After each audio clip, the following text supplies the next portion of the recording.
과거의 역사를 통해 현재를 돌아보는 역사 평행 이론. 날카로운 역사 인식으로 우리 사회를 분석하는 기자, 한국일보 김광원 기자 연결합니다. 안녕하세요. 안녕하십니까. 네. 최근 태국의 반정부 시위가 열기를 더해가고 있습니다. 이 시위의 도화선이 된 사건이 이른바 레드불 스캔들이죠? 예. 좀 간략하게 소개하면요. 레드불 창업자의 손자가 근무 중이던 경찰관에 치여 숨지게 했습니다. 과속, 음주, 코카인 복용 등이 의심됐지만 벌금만 내고 풀려났죠. 네. 그런데 나중에 보니까 정부 고위 관계자들과 변호사, 검사 등이 이 사람의 기소를 막으려고 공모했다 이런 사실이 드러났거든요. 네. 그러면서 시위가 폭발했습니다. 그리고 또 왕실 개혁에 대한 목소리가 아주 높습니다. 태국에서 야권 지지자들이 왕실 개혁을 공개 지지하면서도 반정부 시위 더 확산됐고요. 왕과 그의 친족들이 앞서도 말씀하셨지만 그런 부분 외에도 경제, 정치, 법 쪽에 많은 부분에서 기득권을 차지하고 있기 때문에 그럴 거예요. 그렇죠. 그 레드불 스캔들 군주제 폐지 드러난 구호는 좀 사회 정치적이죠. 네. 이면에는 경제 상황이 중요한 요소로 작용하고 있습니다.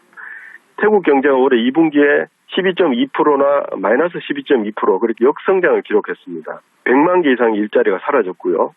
그래서 취업에 실패한 대학 졸업생과 젊은이들이 반정부 시위대를 키웠다 이런 분석이 있습니다.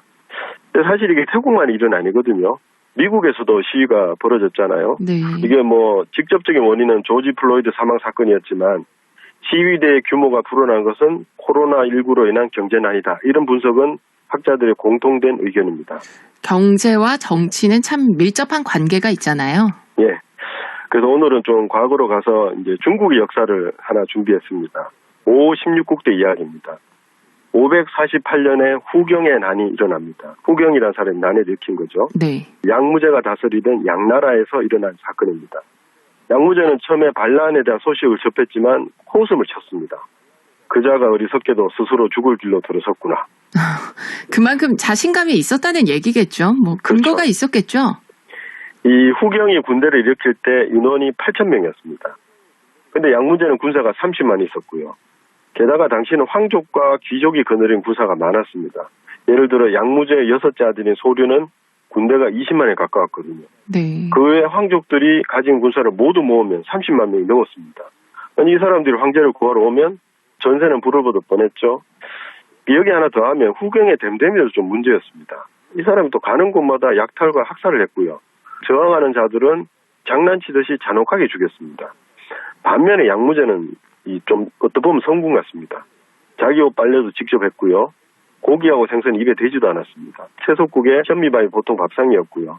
또 새벽에 일어나서 추위와 싸우면서 이 결제를 하기도 했습니다. 군대 규모를 비롯해서 여러 가지 댐댐이까지 도저히 후경이 양무제를 이길 수 없었네요. 그렇죠. 이 사족을 달면 경제와 군사에서도 충분히 힘을 증명한 양나라였습니다.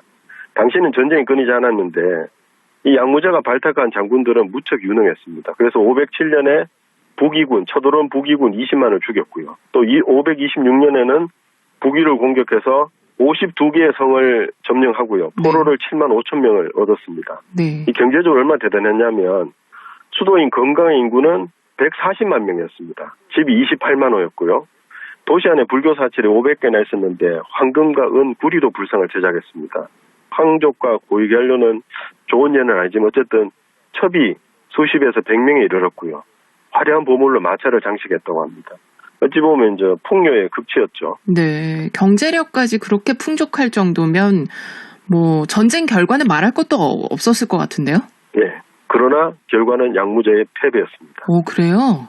예, 후경의 군대가 나중에 10만으로 불어났거든요. 그리고 또 황제가 있는 성이 봉쇄되었는데도 황족 중에 어느 누구도 구하러 달려오지 않았습니다. 결국 양무제는 후경에게 붙잡히는 신사가 되고 말았습니다. 그렇게 막강한 나라가 어떻게 무너졌을까 궁금한데요? 문제는 실업자였습니다. 이 황족을 비롯한 측근들이 막 나갔기 때문에 생긴 실업자들이었습니다. 권력자들은 고리대금업으로 백성들의 재산을 몰수하거나 세금을 무너뜨렸습니다. 그 양무제의 6번째 동생 소경을 예로 들면 재물을 모아둔 창구가 거의 100칸에 이르렀다고 합니다. 저택도 수십 개를 가지고 있었는데 돈을 빌려준 다음에 고리를 갈취해서 얻은 이득이었고요. 또 정 돈을 못 갚으면 집을 빼앗았거든요. 네. 그래서 권력자들 때문에 직업을 잃은 백성이 한두 명이 아니었습니다. 그런데 어느 날 이 양무제가 소갱의 집을 방문했습니다. 소갱의 집을 방문했다. 아마 따끔하게 혼났을 것 같은데요. 나는 이렇게 검소하게 사는데 너는 지금 뭐 하는 짓이냐 이렇게 꾸짖었을 것 같아요. 근데 역사서에는 이렇게 말했다고 전합니다. 살림이 제법 좋구나. 예, 양무제가 이런 태도를 취한 이유는 이전에 불신이 깊었거든요. 그래서 거기서 비롯된 또 정치관이 있었습니다. 그는 자비로 세상을 다스릴 수 있다 이렇게 믿었거든요. 네. 이런 자비심을 바탕으로 일가친척을 감싸줘야 충성도가 높아지고 또 황족 간의 고력 상경이 일어나지 않아서 나라가 안정된다 이렇게 생각했습니다. 일가 친척을 감싸줘야 충성도가 높아진다.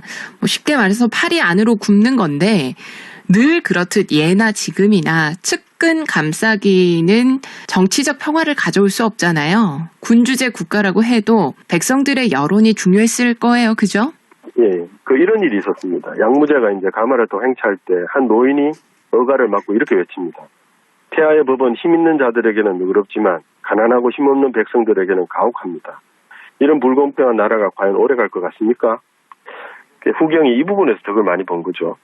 황족과 귀족 때문에 집과 일자리를 빼앗긴 사람들은 후경의 휘하로 들어가서 일자리를 얻었습니다. 군인이 된 거죠. 네. 또한 노비들은 신분의 해방으로 새로운 삶을 약속받았고요. 겉으로만 번지르르한 풍요에 가려서 먹고 살 길이 요원했던 백성들에게는 당연한 선택이었다 이런 생각이 듭니다. 이 노예의 말처럼 양무제는 측근들만 감싸고 돌면서 땀 흘려 노력한 사람이 그에 걸맞은 대접을 받는 사회를 만드는 데는 사실 실패했습니다. 이 양나라 사람들은 권력자와 그 측근만 잘 사는 나라가 물러가고 백성 모두에게 법이 공정하게 적용되고 누구나 노력한 만큼 대접받는 세상을 열망했습니다. 근데 지금 이 시대 입장에서 보면 지극히 상식적인 요구입니다. 맞아요. 예. 네. 오늘 중국 양나라 이야기 해주셨는데 태국 국민들과 아주 평행 이론 들어맞는 것 같아요. 네. 예. 태국 국민들도 아마 많은 걸 바라는 건 아닐 거예요. 평범한 국민들이 노력한 만큼의 딱 그만큼의 대우를 받고 법 앞에 평등하길 바라는 마음이겠죠.